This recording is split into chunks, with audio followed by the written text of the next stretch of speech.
ওই যে একটা ঘটনা আমি আপনাদেরকে শুনাই, যে একজন একটা খাসি আর একটা গাধা পুষত। তারপরে লোকটি তার খাসিকে খুব যত্ন করত, গাধাকে যত্ন করত না। গাধা একদিন খাসিকে বলছে, খাসি একদিন গাধাকে বলছে, গাধা তুই তো আসলেই গাধা। গাধা বলছে, তা আমি তো গাধাই, তা আমার এরকম গাল দিয়ে লাভ কি? গাল দিচ্ছে এই জন্য মালিক আমাকে কত যত্ন করে, তাকে লক্ষ্য করেছো?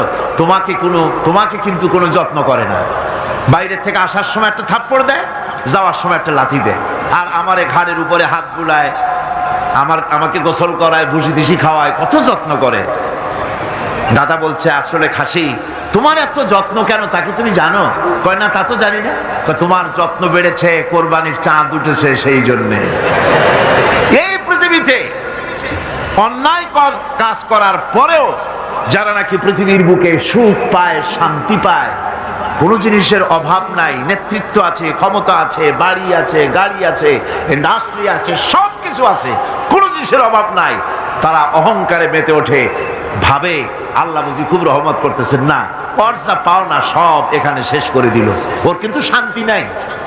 শান্তি নাই, শান্তি তো আলাদা জিনিস, শান্তি আলাদা জিনিস।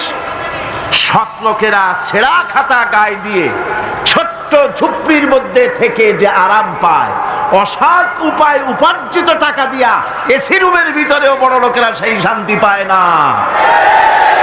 কথা ঠিক কিনা? সেই শান্তি পায় না। বড় লোক রোগের অভাব নেই, নানান রোগ, খাইতে পারে না,